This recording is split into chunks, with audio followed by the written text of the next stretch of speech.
Hello and welcome to this very special show. This year marks 20 years since Mukesh Ambani took over the reins at Reliance Industries and the transformation of the oil to telecom giant under his leadership. We're going to discuss various aspects of this over the next 30 minutes or so. I'm Prashant. With me, my colleagues Rima, Lata and Sonia are standing by on the big wall as well. I have to, before we kick it off, wish Lata a very happy birthday as well, Lata. Happy birthday. And she shares her birthday with a lot of other big names. Oh yes, Dhirubhai Ambani himself. and Ratan Tata? Ratan Tata, Arun Jaitley and the Indian National Congress. Their first meeting was on 20th. And they must also be saying that we're in good company. So happy birthday, Lata. Thank you. Thank you. It makes you feel how small you are. Others have achieved so much. Anyway, go ahead, Prashant. Well, so let's set this up, right? Sonia is standing by on the big wall to walk us through Reliance's landmark journey under the leadership of Mr. Ambani over the past 2 decades. Sonia, over to you. Well, the year 2022 marks 2 decades of Mukesh Ambani's leadership at Reliance Industries. So we take you through his journey and the exponential growth the group has seen over the last 2 decades. Let's throw it way back to July 2002 when 45-year-old Mukesh Ambani took over Reliance Industries after the demise of his father, late Shri Dhirubhai Ambani. Since then, Reliance has achieved consistent and strong double-digit growth. The market capitalization of Reliance rose at an annualized rate of 20.6% in the last 20 years, rising from 41,989 crores in March of 2002 and now standing at a whopping 17.82 lakh crores in March of 2022. In fact, we've put together a table of the key financial parameters and how most financial metrics have seen high teens growth in the last 2 decades. If you look at the table here, the revenues and net profits have risen 15 to 16% on an annualized basis over the last 20 years. And if you go through the rest of the table as well, exports, assets, net worth, all cumulatively rising anywhere between 16 to about 19%. That's the kind of growth that we've seen under the leadership of Mukesh Ambani. But the gains are not for the group to enjoy alone. Reliance has successfully and consistently generated wealth for its investors. It added 17.4 lakh crores to investor wealth in the last 2 decades alone. That would be an addition of 87,000 crores to investor wealth every year. Also, Reliance has displayed agility and relevance by investing in new and upcoming businesses. Reliance's E&P business made its first hydrocarbon discovery in late 2002 and production started in 2009. Reliance Retail started operations in 2006 and the breakthrough came in 2016 when Reliance entered the highly competitive telecom industry. Reliance Jio started operations in 2016 and this led to the cost of data per GB falling from 500 rupees in India to 12 rupees post the launch of Reliance Jio. Not just that, India's ranking in broadband data consumption moved from 150 in 2016 to number 1 in 2018. This at a time when traditional refining and the petchem business continued with its expansion. From a single refinery in 2002, Jamnagar is now the world's largest single location refining complex. Reliance has added some of the world's largest downstream units to its book as well, setting up the world's largest refinery off-gas cracker at Jamnagar and added the world's largest petcoke gasification unit. Well, Sonia, thank you very much. That's a very comprehensive look at the journey of Reliance Industries and what a journey it has been. You know, I must say that I visited the Jamnagar refinery sometime, I think it was in 2005 or 2006, and it's a sight to behold. I mean, it's just a dazzling, spectacular city. I mean, actually, it is a city.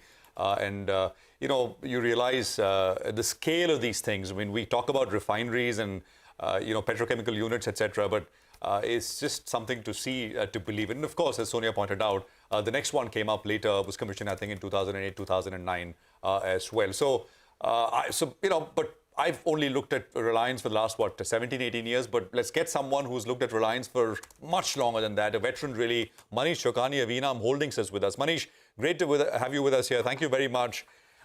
You know, it's a spectacular journey, as Sonia pointed out, and so many industries now, right? And newer getting added pretty much every couple of years. The latest push, of course, is in Reliance Retail in a very large way. Your first thoughts? Well, Prashant, first of all, thanks for having me. It was probably more appropriate to have Vallabhbhai here, who's on a flight. He spent a lot more time with them.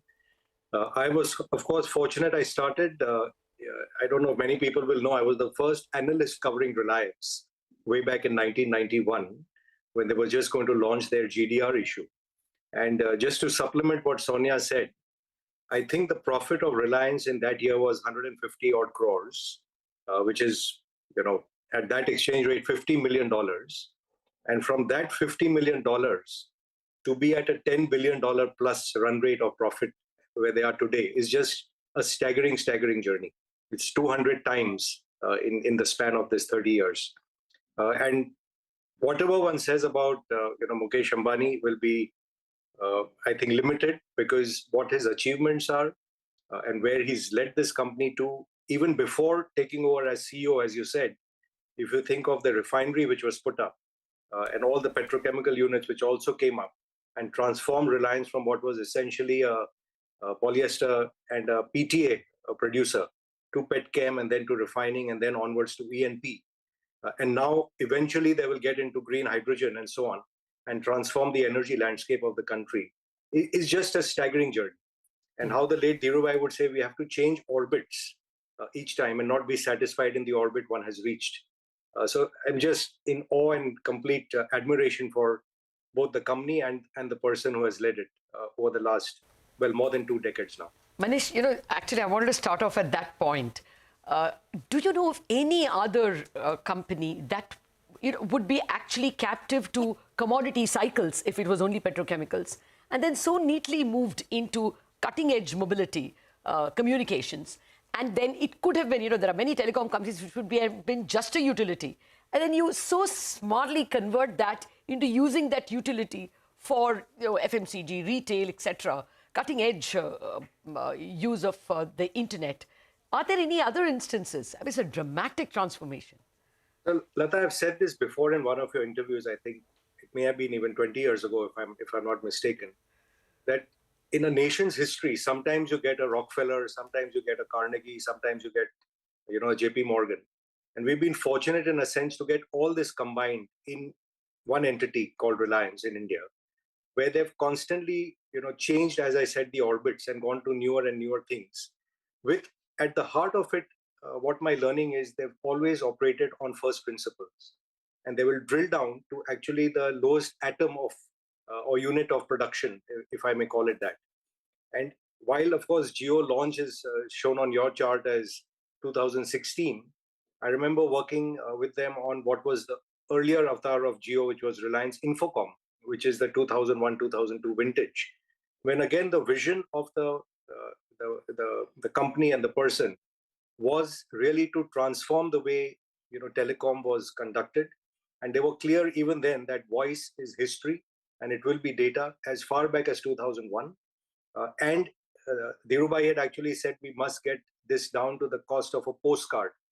And that was really the mission with which this was approached. So again, while you're thinking of it as moving from commodities to new age businesses, I don't think if one would go and examine the way the Reliance refinery was built, with the fluid catalytic cracker, with the gas cracker, and you would not have been able to produce a lot of the products which come out at the top of the refining barrel, taking the worst crudes in the world and transforming it over here, if they hadn't had that complete grip over technology. So whether it was taking PTA when DMT was the prevalent technology, which Bombay Dyeing was running in those days, whether it was going down the route of CDMA when GSM was the prevalent technology, or indeed today, when we are sitting and already using 5G much ahead of rest of the world, it's really because they've worked on first principles. And at two ends of the spectrum, if you think of it, if we did not have the Reliance refinery, and they're probably now a third of all refined capacity in India, we would not be moving the way we are currently, and especially with what's going on in the geopolitical arena and from where they're sourcing routes and creating. And at the other end, think about in COVID, we would have shut down if it wasn't for really Jio, which provided bandwidth for the whole country to operate. And looking ahead, again, we've spoken on one of your earlier shows about the 1-1-1 aim which has been put out for the green hydrogen, green energy initiative, which can again be transformational for our country by the end of this decade. So just like, as I said, complete awe and admiration for the level of thinking, the vision, the detailing, and the sheer class of execution on beyond world scale, which they managed to execute. Jio has heralded India's digital journey, right, by providing connectivity to one and all. And that has given rise to so many unicorns, so many companies which are riding on, Jio's connectivity to everyone in India. So that has truly been a game changer. Manish, but under Mukesh Ambani, he seeded so many business, right? Jio's one, retail, now new energy. There's financial services, which is soon going to be listed as well. Which one are you most excited about, which can be transformational in the next 10 years? Rima, the thing is with Mukesh Ambani, you be excited about Mukesh Ambani because whatever he touches is gold. And, there was a very famous AGM where the late Dhirubhai was conducting affairs. And a shareholder got up and he said, and I won't say it in Gujarati, but he basically said, if Dhirubhai will dig, you will find oil. Because he had that knack. I think Mukesh Bhai has that knack, that whatever business he chooses to enter, he does it very, very thoughtfully with his team, Manoj Bhai and others, all fantastic leadership team which has been built over there. His knack for building people, building leaders in the company, empowering them, keeping the leadership team very young, is just outstanding. And therefore, there's no one business because it works together as, how shall I say, a constellation of stars. That Jio is made more powerful because of its retail. Retail is made more powerful because of its broadband. The financial services will obviously be a play alongside with what has been created on the retail side and so on. So I don't think one should try to strip the elephant and see whether the trunk is better or the leg is better or the tail is better. This is an elephant which is a powerful elephant and moving really, as you said, with the agility of a tiger. So it's a very rare combination, and we are lucky in India to have witnessed the journey of this company and excitement about what lies ahead for them. Oh, absolutely. Manish, this is Sonia here. It's not just created wealth for their own group, right, but also for shareholders. I mean, I was going through a recent study that Motilal Oswal put out for 2021, where they said that Reliance Industries has created 10 lakh crores for shareholders in the last 5 years, the largest by far that any group has created in terms of wealth for its shareholders. Do you think that it can keep this legacy intact over the next 5 to 10 years, given how dynamic the environment is?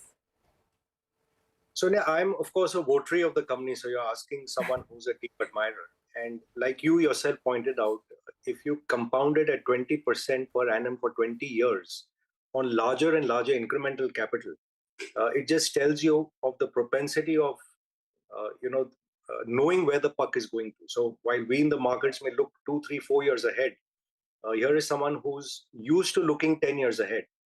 And I remember a meeting where he famously said that, if the profit I make is, let's say, 100 rupees in a year, I will make 400 over 4 years, and I can lever it, say, 0.5:1. So I need 600 rupees of projects at any given time for what we are going, and only at that pace can one keep on compounding. And if you look at them, I think even today, the projects on the anvil are, if I'm not mistaken, already about $75 billion, which are already announced and under implementation. And when they put $1 of investment in, they know how to create $2, $3, $4 of market value from that. So from a $200 billion, whatever market cap we are today, if that 75 billion gives you the next 150 or 200 billion, you can already see a doubling of the trajectory of where this company is headed. So yes, short answer to you is yes. I remain confident about what they will achieve in the coming years. Okay, Manish, what do you think is going to be the trump card going forward? Because, look at the number of acquisitions. I just can't remember. I don't know if we'll be able to even put them all into perspective. Just Dial most recently, before that, Savin, Hamleys. Metro was the most recent one. Metro, the most recent one. And so many smaller companies in, AR, in cutting-edge software technologies. What do you think Reliance is going to look like? Will it be a software leader? Will it be a retail leader? Will it be a green energy, green hydrogen leader? What's your best guess? Lata, I think the way to look at it is that Reliance has transformed into a conglomerate. So while we think of it as one company, it's more useful if you think of it as, say, the Tata Group. So it's not like in Tata when you say that, oh, they're making trucks and they're also doing software and they're also doing, consumer products in the erstwhile Tata Tea. It is something which, because the missing skill in emerging markets like ours is really management bandwidth. So while in the US you may go very deep because markets tend to be deep, here our consuming economy is still fairly narrow at the top of the pyramid. And therefore you can't really necessarily go very deep because per capita income really falls dramatically once you've crossed the first 28th percentile of Indian consumers. And therefore you can use that expertise to go across various verticals. And because they work with first principles and they're not aping what someone else has done in US or what someone else might be doing in India, that's what we call the changing of orbits and the agility with which you can conquer sector after sector. And they've also had the vision to do things which are meaningful in size, and not taking small bets and trying to extract the juice out of for example, you could have said I'll go in paper and I'll put up a cement and so on and so forth. But at the scale at which they are, the bets, if you think of it, a lot of the acquisitions you say are really string of pearls, completing the array of product offerings or consumer offerings that they have, for example, in retail or around the broadband cluster, and now with finance, which also will feed in really to your retail and consumer finance cluster. And the big bet for the company now, obviously, is transforming the old energy into the new energy, where you'll get the solar power, the hydrogen, and the battery technology coming together to hopefully transform not just for Reliance, but also India's energy landscape. So I think it's useful to think of it as really that conglomerate, going down 3 or 4 different fronts, but eventually converging around the consumer in India, who will need energy, who will need shopping, and who will need financing, with retail kind of being the front end for all of us. Okay, just a here and the now question. I mean, since Lata brought it up about what the future could look like, do you see more monetization avenues for Reliance Industries? Of course, we've been talking a lot about how Reliance Retail is looking to list overseas. There's that full game plan, in motion now. But from a shareholder standpoint, what are the other monetization avenues according to you? Sonia, there's just so many things. They are the people who taught us all finance. They are the people who actually created the capital market in India. So, where you get value from investors, like they showed in bringing in people from Geo, because you may have had a longer lead time in producing an IRR in the underlying business. And if you can bring in investors who pay you that top dollar and share your kind of outlook for 5, 7, 8 years, I think that would make eminent sense. They've historically only gone and raised after the execution risk, in a sense, is out, because that's when you really attract top dollar. So yes, all of these, whether it's retail, I think at some point in the future you will see, I think, someone coming in on the whole energy platform as well. But again, I'm no one, anymore working with them, so I have no deep insights into what the current thinking is. But there are so many assets sitting inside which are monetizable, and the sum of parts is surely greater than what we all are able to perceive and see today, because there is already on the side the Reliance Life Sciences and so on, so many other initiatives happening inside, which one will not even be aware of, as a public investor. You spoke about the sum of parts being greater. Manish, one of the big differences between Reliance Industries and Adani, the two powerhouses of corporate India, is that the Adani Group has multiple listed entities, while Reliance Industries up until now has only one listed entity. I know they have plans to list some of the other businesses, but they've been slow on it. Do you see that changing in the next couple of years? And your thoughts on the fact that they've decided to keep all the businesses, diverse businesses, under one entity as of up until now? So, see, there's no right or wrong answer. And again, a lot of what Mr. Adani has done is again incredible, and what he's created, and again their national assets, is fantastic. But to give you the analogy, there are a number of companies listed within, say, the ICICI Group. And there are no companies listed in the Kotak Group, and both are fantastic companies. Both are run by fantastic leaders. Both are well-creating entities, and one takes a different approach depending on one's personal style. It has obviously been a matter of great speculation in the markets that eventually each of the next generation of Reliance may get to lead one of their businesses. They may choose to say we want to do it as a separate entity, or they may choose to run it as part of a conglomerate inside. Who's to say? But like I said, there are a number of things which are separately listable, separately valuable, and it's really a decision of, do I get a greater value by putting it outside, or does it benefit by staying inside a conglomerate structure? And it's the classic debate, right, from 1980s, which Michael Porter and Michael Jensen and all used to talk about. That is there value of staying inside because you get patient capital and more long-term kind of view on things, or do you take them outside and expose them to the vagaries of the market and try and see if you can extract top dollar from that? So time will tell. I don't think there's a right or wrong answer over here. Oh, yeah, that's very well put. 2 points. We were just looking at data on Reliance Retail. Each of the businesses of Reliance Retail is much larger than, companies in that, like for example, in groceries, Reliance Retail is much larger than a D-Mart. In retail, in fashion and retail, it's much larger than other listed companies which just do that. So within each of these companies, each of these businesses, the size is very, very large. So absolutely a conglomerate. And the other point, Manish, which you always emphasize, and maybe not enough credit is given, is the fact that they put top capable people to run the show, right? I mean, the depth of management is there, which I think is so important for such a large group, and they've been able to create that. Thank you so much, Manish, for joining us. It's a pleasure having you with us here and sharing those insights and your sort of experience working with the group at one point, and of course, what you see has panned out. Well, we'll take a quick commercial break here. We are back. We continue this discussion with other veterans of the market. Stay with us.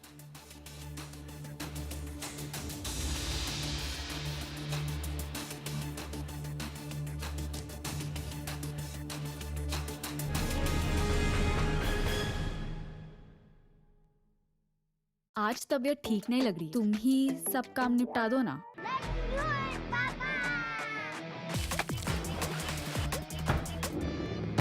अरे tension किस बात की? Century MDF का लो emission premium plus है ना, higher density है, water resistant भी है, यानी ये है जहाँ नो टेंशन वहाँ। Low emission premium plus by Century ProWood.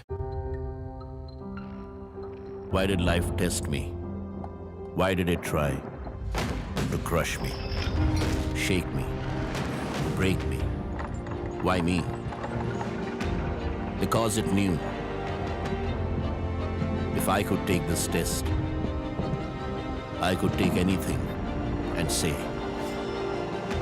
that was easy.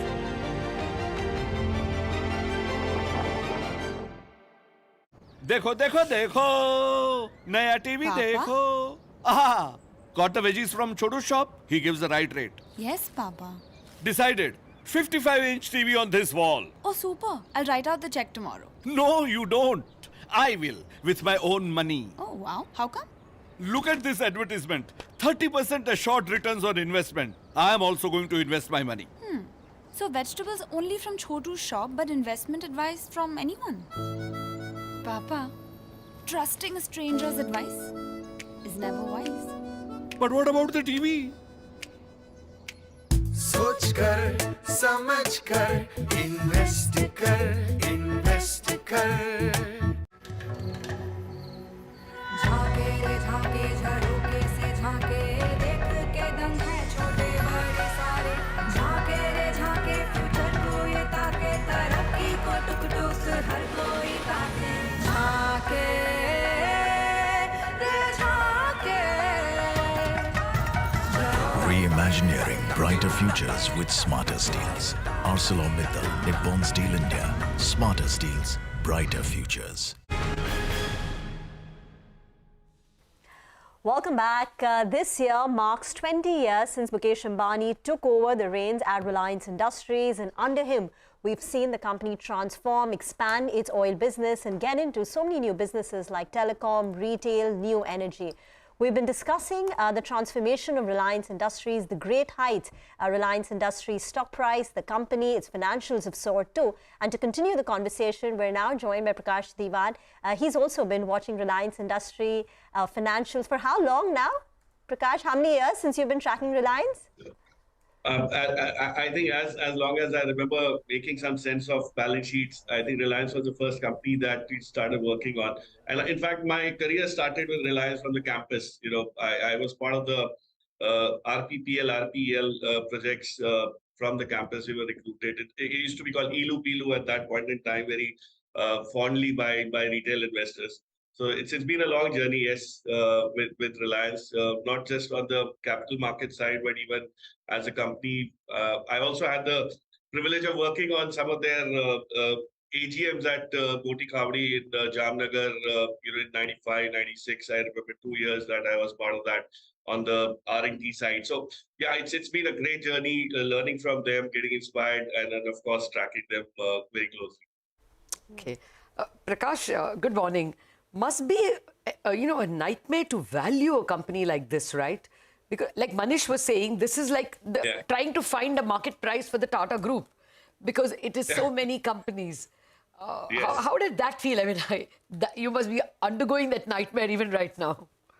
Oh, absolutely, Lata. So, what is happening now for the last 5 years, ever since Jio came into the picture, earlier it was much simpler, as all of us know. But after Jio, every time, every quarter, there's something incrementally changing in the face of the business, in the texture of the P&L.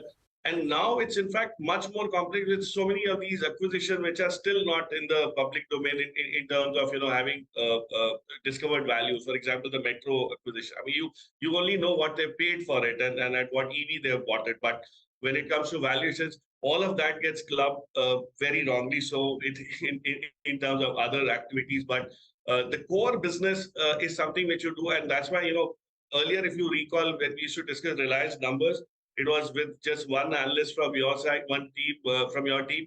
Now it's four of us, five of us who are doing it. It's Sonia, Rima, Sonal, everybody who's got to pitch in, and that's the complexity. It's no more an oil and gas play.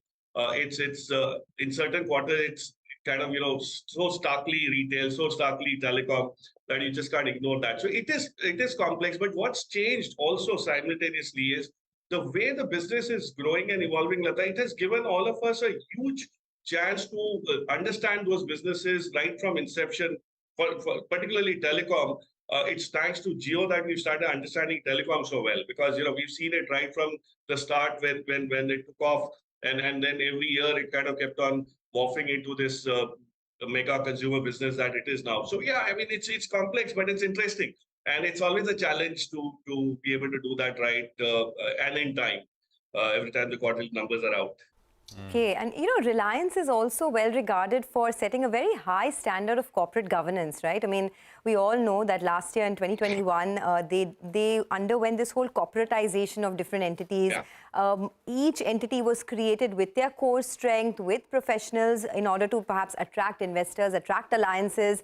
And that's a big, big green flag for shareholders, maintaining such a high level of corporate governance. Prakash, do you reckon that Reliance could continue to enjoy the premium that it does in the market because of decisions like these, where they of course not only put a great succession plan in place last year, but corporatization of different verticals, which sort of set a high standard of corporate governance for them?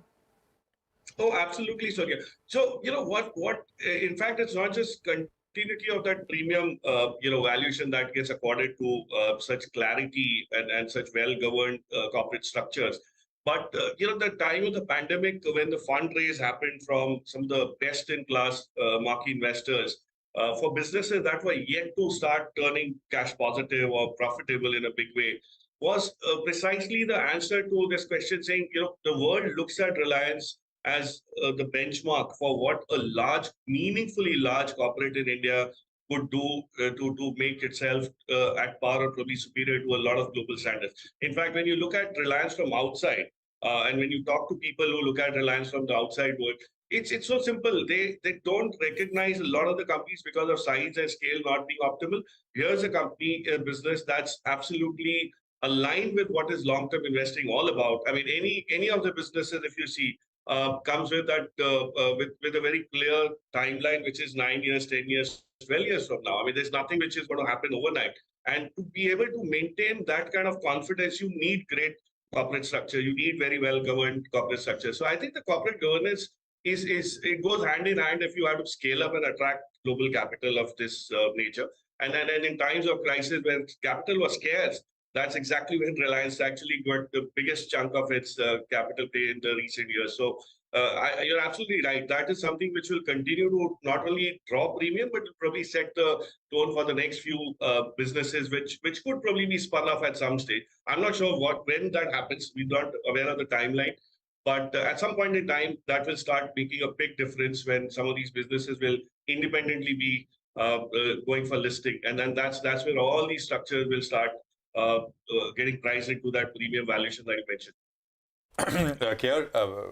David Chokshi of KR Chokshi is also with us. And David, I think we've been talking about, I think on the air, we've been talking about Reliance at least from 2004, maybe 2005. So you're a veteran, Reliance sort of analyst veteran. We're looking back, of course, at the journey as Prakash was also talking about it, but also trying to look forward. In your opinion, for shareholders, what from here? What do you think is going to be the top trigger which unlocks further value? Hi, Prashant. Good to have on this program. Good to have on this particular discussion with you all. I believe that I think if you look back into the past, quickly I think take the cue out of that for the future. Every 7 or 8 years, I think they have launched new businesses, and I think they start from the petrochemical, and thereafter I think getting into the oil and gas exploration, even retailing business, and I think the geo business platform. Refining business included. I think each of these businesses, I think they would take longer time to, I think, construct. And essentially, they are not the new businesses. They are already existing businesses, which I would think that I think this company has developed the habit of Indianize those businesses. They would probably, I think, create the larger scale, looking at the size of the country, looking at the population, and create, I think, a profitable venture out of it. If that particular thing is something called as a cue for the next round of growth that they are talking about, already something which is already launched is a renewable segment of the business, wherein we are going to see the renewable materials, we are going to see the storage business, I think, which is coming up. And that is where probably I think the company is going to unfold larger part of the story. If $75 million investment commitment that they have already announced, I would rather like to believe that I think by the time they end up completing this particular project, the size of the investment would be far larger. And maybe I think taking care of the next round of growth that probably would be required. So in my viewpoint, I think renewable would be the first thing which will get launched probably in 2024. And subsequently followed by which I think the infrastructure and the defense play, which would be, I think, forming the larger part of the growth engine, which probably this company would launch eventually for the next round of, I think, next 10 years or so. Because India has already made an announcement, Prime Minister has already made an announcement of 110 lakh crore worth of investment in infrastructure. And that's where probably I think the larger amount of infrastructure related stories will get unfolded in subsequent years. And that's where I believe that the Reliance could possibly lead the direction there too, along with the defense area. So in my viewpoint, I think the future rounds will come from the renewables, storage, infrastructure and defense, if I have to summarize in this order. Okay. David, I'm giving you 2 questions. Normally, people give a question and multiple answers to choose. I'm going to give you 2 questions. Great if you can answer both. One, what do you think will be the market cap of Reliance in, say, 2030? And secondly, what percentage of your portfolio should be Reliance? Because it's not one company, as we've all been saying, it's at least 6 companies. So, Lata, great to have these questions from you. I think the second question probably I think is relatively more easier for me to answer. So I think I would go with that. Comfortable to I think keep 15% and above kind of an exposure into the portfolio from Reliance. I think largely the point is that I think if one company is talking of growing the size of the profit every 3 years or 3.5 years, then in such situation, I think it should be, a meaningful exposure in your portfolio. Currently, 1,30,000 crore worth of EBITDA expected in FY23 would be somewhere around 2,75,000, 2,80,000 crores, I think 3.5, 4 years from now. So if that is so, then I think it is making sense to keep, I think, a larger part of the exposure into this particular stock, because you are basically getting the opportunity to double the size of your portfolio in next 3.5 year time. So that is an easy answer. Maybe by 2030, you might see, I think, this particular profit with similar kind of capital expansion that they've been doing in the renewables and the storage would possibly reach in the direction of around 7.5 lakh to 8 lakh crores EBITDA, I think, by 2030. So that is, again, I think, giving you an opportunity to multiply your investment as much, I think, in next 7-8 years thereafter. As far as I think the first part of the question, sorry, I forgot. I think the overall market cap. How much can your best guess be by 2030? Well, I think very simply put, I think every 3.5 years, 4 years, I think we'll see the doubling of the market cap Oh, from now. okay, okay. I thought doubling by 2030 would be on, so that is even more optimistic. Devin, you said that every 6 to 7 years, we've seen Reliance come out with a new business or scale up their existing business. So in the next, say, 5 years, right, because new energy has been in the works for the last 2 years, which business do you think they could be targeting, looking to scale up, where they have a footprint right now but not big enough? What could be the new growth area for Reliance Industries, in your opinion? So I think, as I said, the renewable story is just unfolding. I think, like in case of Geo, when initially I think they had committed to invest about 1 lakh of crores of rupees, which subsequently they ended up investing somewhere around 3.5 lakh crores. I think the similar kind of thing could happen in the area of renewables and the storage. I think that probably I would not be surprised if that number goes up significantly. And renewable, according to me, at the start, I think it is this particular investment that they're talking about somewhere in 2024-25, when they would probably complete the first round of launch into the renewables area of activity. Already, I think they would have created significantly large amount of base for taking the next round of expansion. So that figure something which we'll have to wait and see how exactly it comes. But in my understanding, suppose if you are investing 6-7 lakh crores of rupees in this particular area of business, I think once the commercial production start, your payback period should be somewhere around 3 years, 3.5 years, because of the large size project. So obviously, I think if this is the kind of money that they are going to get the payback, significant amount of next round of investment can be expected. I think that would be upwards of $125 billion in subsequent period. And that area could be, I think, connected with infrastructure. That area could be connected with defense. Lot of, I think, the technology-based innovations and the disruptions are also happening in the universe. I would think that I think this is going to be the cue as far as I think the infrastructure and defense is concerned, in which probably larger sum of money would be invested, I think, with a higher amount of technology play at the back. Well, that's interesting. Devin Prakash, as we look forward, another thing which I think people are going to keenly watch, and I was making this point with Manish, right? I mean, they've got top people, very capable people, and there's management depth at each of these businesses. But there is also now, a broad sense of, how this, in terms of succession, is going to go forward, right? Something you're watching carefully? Oh, absolutely. I mean, for businesses that which have such a lot of capital outlay riding on the execution part, it's very important in terms of who's actually going to be driving the business. So succession definitely comes in handy. And recently when we saw the 5G launch and the way we saw Mr. Mukesh Ambani actually letting the next generation lead the way right from the time to the Prime Minister was oriented to the new products and the new service. It was so first-hand. I mean, in terms of this, there's no more just an intent. It's actually a lot of content that you're seeing on the ground in that succession happening. So I think key decision-making, the team-building process, acquisition of newer talent, all of that is happening with the next gen in the driving seat to a large extent from what I can make out and read. So it's important for these businesses that succession not only is announced and put into action, but it actually starts delivering. And that's exactly what we are seeing, whether it's on retail, whether it's on telecom. And I'm sure the new energy business, when it comes, the right time comes, you'll probably start seeing some alignment happen out there too. So, it's in financial capital, intellectual capital, human capital, all of that converging at the right time. And succession is all about putting those missing blocks, those building blocks into place. And it's happening. So you will have to watch that carefully for sure. And I'm sure there's much more to come as far as that element is concerned for this large business house. Okay, we've spoken about all the positives, right? But to every business, there is some of the other risk. From an investor standpoint, Devin, what is the biggest risk you see to Reliance's growth? So far, I think the Reliance has been extremely successful in delivering some of the larger projects, and at that too in a very precise timeline, and at the most very competitive cost. They have been extremely successful. They have been ahead of the curve as far as their launch of the business is concerned. This could itself, I think, be a bigger challenge going forward when you scale it up.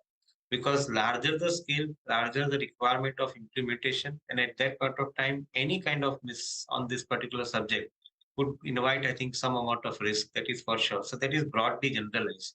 However, I think as I see it in every new generation of business, I think one big underlying risk which continues is the risk of disruption. Earlier days, I think you would have about 7, 8 years cycle in the business, after which I think the business would take a change and probably, I think, get into the newer mode. Today, I think that cycle time has reduced to around 3.5, 4 years. And I think every 3.5, 4 years, I think the businesses are required to reinvent themselves. With the kind of disruption with the technology that we are continuously seeing, I'm not surprised if I think by the time you launch your business, I think already the business model is required to be changed. And this could cause a larger risk going forward. So how smartly you execute this particular proposition, given the kind of risk that you are assuming, I think is going to be the key success going forward. And that's where I think probably successful companies like Reliance will have to lead the path and demonstrate how exactly they will beat these kind of challenges as far as I think the disruption in the business model is concerned. All right. Well put. Thank you very much, Deven. Thank you, Prakash, for joining us as we take stock and look ahead. Thank you very much indeed. You know, Sonia has walked across back again to the big wall to get us a check on what the future may hold for Reliance Industries. Sonia, back to you. Well, you know, the last 2 decades have been full of milestones for Reliance, right? So we decided to look ahead to the future. Reliance is committed to investing 75,000 crores in the next 3 years in its new energy businesses, aiming to become the world's lowest cost producer of solar energy and green hydrogen. Reliance will be setting up 5 integrated gigafactories at Jamnagar to emerge as the world's lowest cost producer of solar and green hydrogen. Well, the plan is to become net carbon neutral by 2035. And Reliance will also be starting 10 gigawatts of solar PV cells and module factories by 2024. That will be scaled up to 20 gigawatts by 2026. It was also under the leadership of Mukesh Ambani that Reliance set a record of capital fundraising in FY21.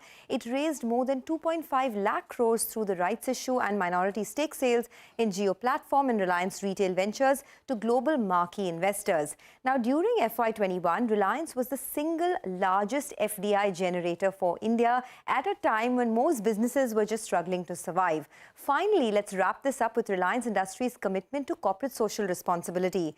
The Reliance Foundation was set up way back in 2010 with Nita Ambani at the helm, and that has so far touched more than 6.3 crore lives and is India's biggest CSR initiative both by reach and by spend.